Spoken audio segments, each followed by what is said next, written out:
everyone, Danny Hogger here. Happy 2021. I hope this year is full of successes in and outside of the classroom, and I have a guest today who is no stranger to that kind of thing. Alicia Ray is a master of using media and arts in the classroom to keep everything dynamically engaged and fun and connected. I have some other ideas for you too. If you go over to ampeduplearning.com, use the promo code HoggerHistory10, pick yourself up a digital copy of A Broadcaster's Secrets to Teaching, my book with dozens and dozens of resources and some pictures of activities and lessons and resources that you can use directly in your classroom to get more engagement and just have that impact that you're hoping to. Be explicit about it. Tell your students what you want and succeed. That's what our show's about. That's what our book's about. And that's definitely what ampeduplearning.com is about. There are two teacher-owned wonderful collection of resources with teachers from all over the country and probably all over the world creating resources that can help you succeed in the classroom. And much like a cat succeeds at getting into the lap of its owner, you need to get into the heads of your students in the long term and help them succeed and achieve the learning and success that you are hoping for. Alicia Ray joins us today on Inspiring Teachers, and thank you ampeduplearning.com for your support of our show and our educators. I'm Danny Hogger, and I hope you really enjoyed today's conversation. Like, share, subscribe, send it to a teacher friend of yours, and all the luck and success and skill needed to you in this new year and new semester to come. All right. Thank you so much. Let's enjoy this episode, shall we? Alicia Ray, today on Inspiring Teachers. Welcome to Inspiring Teachers, a show bringing you classroom tips, motivation, and stories from successful educators. Join Tavis Beam and Danny Hogger as they explore the why of teaching. Welcome to another exciting edition of Inspiring Teachers. I'm Danny Hogger here in studio. Tavis Beam was on special assignment. He did not have the school holiday as I did, but we move on because we have so many exciting teachers to talk to around the country. And today, Alicia Ray joins me. She's an innovative media classroom teacher and has evolved from teacher to leader. She's a positive force in student-centered learning and celebrates teachers around the world. And at aliciaray.com, you can find a lot more about her teaching, her experimentation with lesson plans. And I'm so glad that you would take time for us talking coast to coast today. How's everything going on your side? Oh, it's great. It's great. Thank you so much for having me. I'm super pumped. I can't wait to see what we're going to do tonight. Absolutely. Well, it's exciting for me, and I'm grateful that you'd make time. I'd been doing this show now for just a couple of months, and when I started looking online to see what kind of amazing teachers were out there, you were one of the first 10 that I found, and I was just inspired that kind of opened the door to the internet and social media and all the amazing teachers who are working really hard to spotlight the good work of other teachers and to show how many really great student-centered classrooms there are. So I'd love to know a little bit about you first and how you came to education and what your journey was that brought you into the classroom. Oh, I love that. So my younger brother he's now 29, so I can't call him my little brother anymore. But my 29-year-old brother really had a hard time in school. My parents divorced as we were young, and so I was at home with him all the time, taking care of him, and I would be the one who was responsible for making sure his homework was done. He was one of the smartest kids I'd ever met in my life. He has talents beyond belief, but he really, really struggled in school. And so just sitting there and watching him go through the process of school, it was painful for him, where for me, it was a breeze. I never struggled in school till I got to college. And so that was, it really bothered me that my brother, who is so insanely smart, just wasn't playing the game right. Mm-hmm, mm-hmm. And so I wanted to change that game. I wanted to do something different so that, kids like my brother can be successful and know that they have something very valuable to offer to the future and to people as a whole. And he does. He's amazing.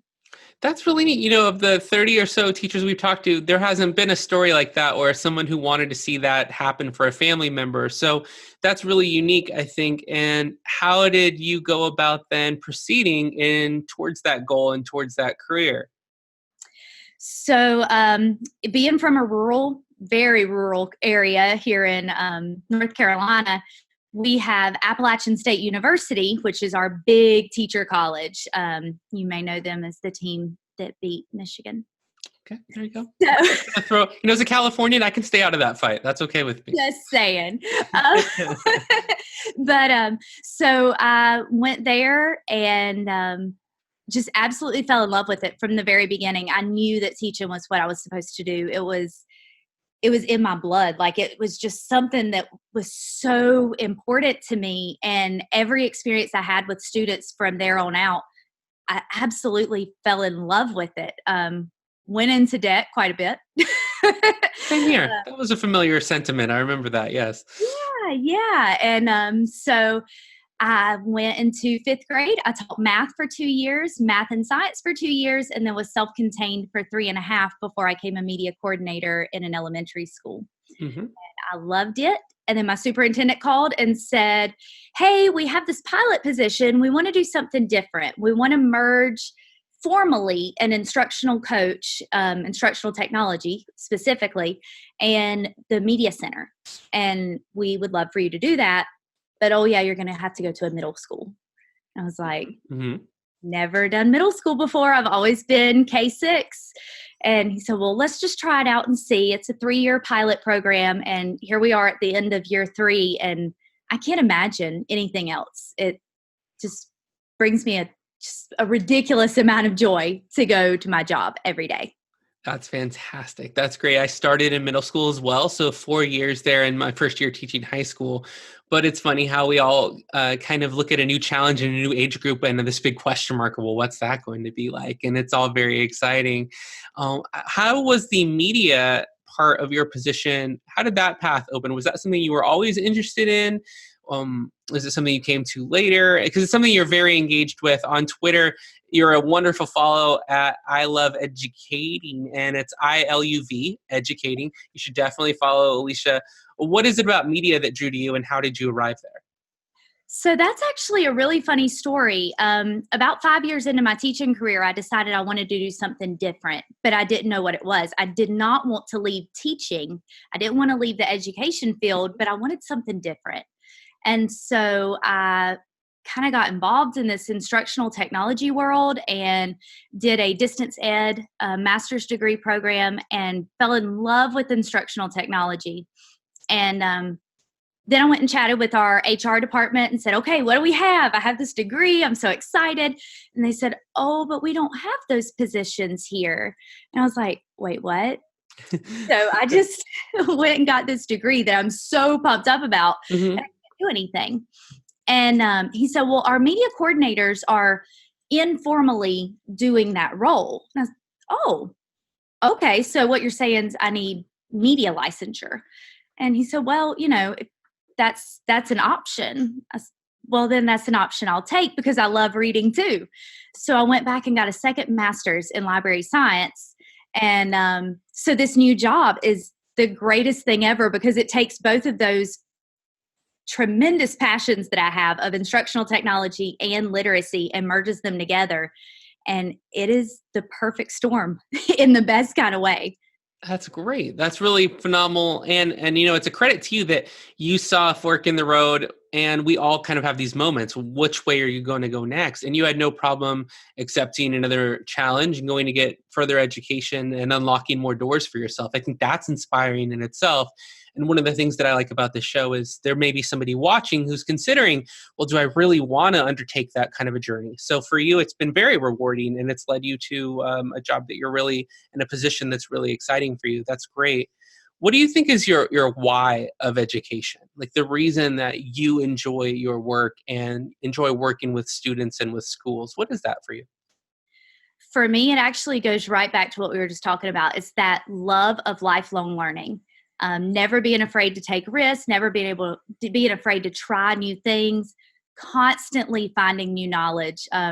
I've been accused of being a creeper because I like to know all the things. If somebody gives me a little piece of information, I want to go find the rest of the puzzle. I want to know all of it.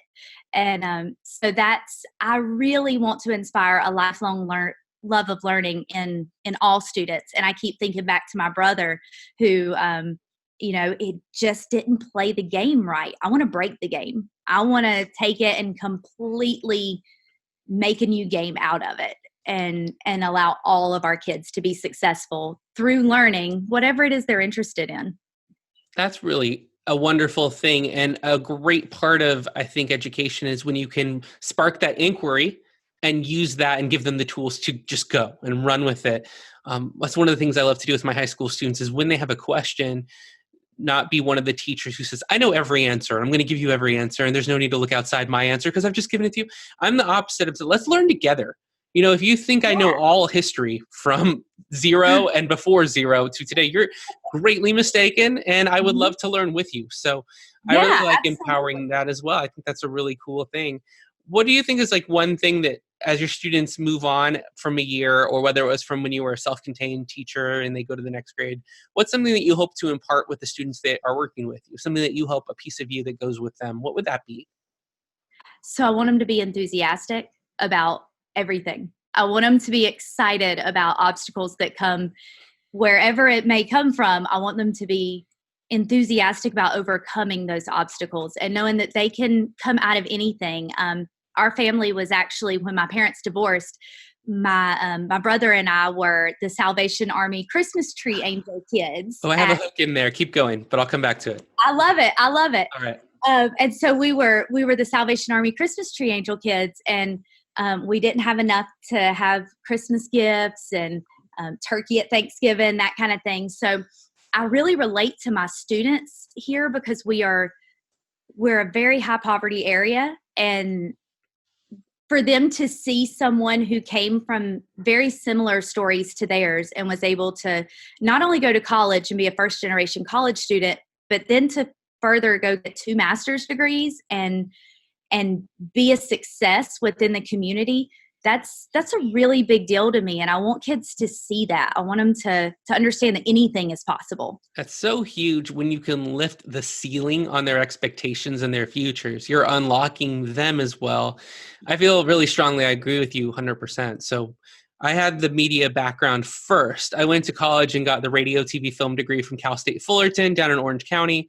And my first job after that was working for the Salvation Army for 2 years as the director of communications for the adult rehab centers that run all over the country. So that's interesting that we have that in common. So cool. I love it. That's awesome. They do a lot of really good work. And so I felt like that was the beginning of a service role where thinking I could be bigger than just working for the Los Angeles Angels, the baseball team I was working with. And there was more to life than scores and games, which is great. We need entertainment and games, but that's really cool to see that connection, because there is something about all of us as educators, whether we're stating it or not, that we are trying to serve the world and make it a better place, especially in the future.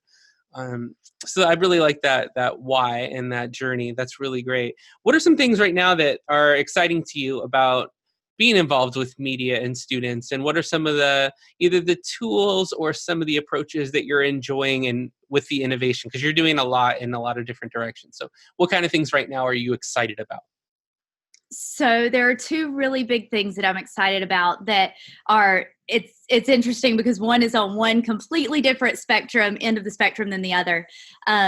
One of our big initiatives right now with literacy is that we are really pushing this idea of our students creating their own goals. And there's no reward. There is no consequence. I just want you guys to read books. I don't care what it is, if it's a graphic novel, if it's a book of poetry, if it's a picture book, if it's the complete works of William Shakespeare. I don't care. I just want you to have a book and constantly be reading. And it's been really cool to watch our kids start to pick up on this idea and not expect a reward for it. They don't expect, an ice cream party anymore. They're like, oh, so wait, reading is the reward? That's good. Yes, sweetheart. Yes, it is. Like, it's the best thing I could possibly give you.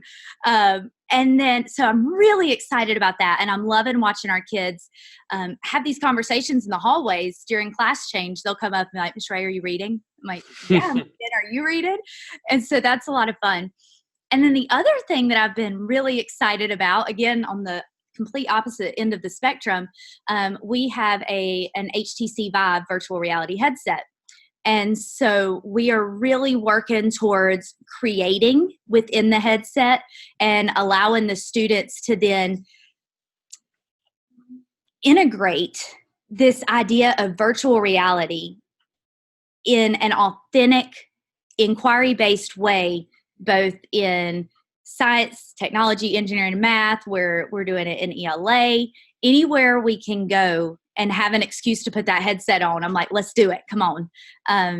So it's two completely different sides. It's very analog and very, very digital. That's great. I like that. I like that because it's everything, isn't it? It's forward and current and past, but it's bridging new goals and a new way to do it. So Yes. That's pretty wonderful. And I like the idea that the reading is the reward. And I like the idea that they're setting their own goals too. I do that with my students first of the year, whatever the first class day is, and tell them that, the only way to really achieve your goals is to set them. Yeah. Otherwise you're doing fine. Maybe you're doing all right. Maybe you're satisfied. But to reach long-term goals means seeing them, being reminded of them, and making like tangible steps to get there. So if middle schoolers are starting out and doing that, then they'll be doing that in high school too. And if you can get them to set them themselves, no one else has to watch over their backs and shoulders to make that happen. So that is excellent. I really like that. Is there anything that you're working on right now or that you would like to promote to everyone who's listening, or just say to teachers who are out there watching? What's going on in your world right now? So you're actually the first one to hear about this. Ooh, it's an exclusive. It is an exclusive. I actually will have a book coming out with Dave Burgess Consulting in August. Excellent. Ish of 2019. Mm-hmm. The working title is Educational Eye Exam, Creating Your Vision for Education. And so it parallels, it uses the eye doctor, the optometrist, as a metaphor for education and being able to create your own educational philosophy. What is it that you believe? It's about no longer being a parrot. We constantly talk about, well, this really smart person said this, and that's what I'm going to believe. But what happens when this really smart person says this, and this really smart person says this, and they don't coincide? You have to decide for yourself what's important to you in education. And what are you willing to fight for? We joke around here, what's the hill you're ready to die on? Mm-hmm. Right. Yep. So this book will help you as you're deciding, what is that hill? What are you willing to fight for in education? What is it that brings you joy? Why are you doing this every day? So I'm really excited about that. I cannot believe that this is happening. I'm just so pumped, and I'm loving reading the DBC books. I do that DBC book blogs where I've read every book that they have, and it's incredible. It's been an amazing journey, and it really sparked this idea of an educational, knowing my own educational philosophy. Mm-hmm. Yeah. These people are so smart, I'm sitting here like George Couros, yes. Mm-hmm. Todd Messaloni, Adam Welcome. There's just so many of them that I read and I think, you are a genius. I love what you're saying. And I agree with all of it. But at the same time, how do I use my own words? How do I use my story? Exactly. To share that educational philosophy and not their story. Exactly. And that's what we're hoping to do in this show too, is bring everybody's stories together that might fire someone else up to do something great. So that's so wonderful. We can't wait to talk to you when it comes out again and help you promote it and let more people know about it. Sounds very exciting. Sounds like a really great motivational read. And for now, I thank you so much for making time for us today so we can get your background and that other people will be inspired by our story. So thank you so much. Absolutely. Thank you so much for having me on. This has been an absolutely amazing experience. I've loved being able to connect with you. Oh, absolutely. And we'll keep in touch too as the book comes out and we can remain close there. And we appreciate it so much. For now, everyone out there, don't forget to like and subscribe. And our new ebook is dropping right now as well. About 25 teachers, our first guests, and all of their motivation, called Inspiring Teachers, Why Teachers Teach. So go and check that out now. And we'll see you on the next edition. For now, class dismissed. Thanks everybody for watching.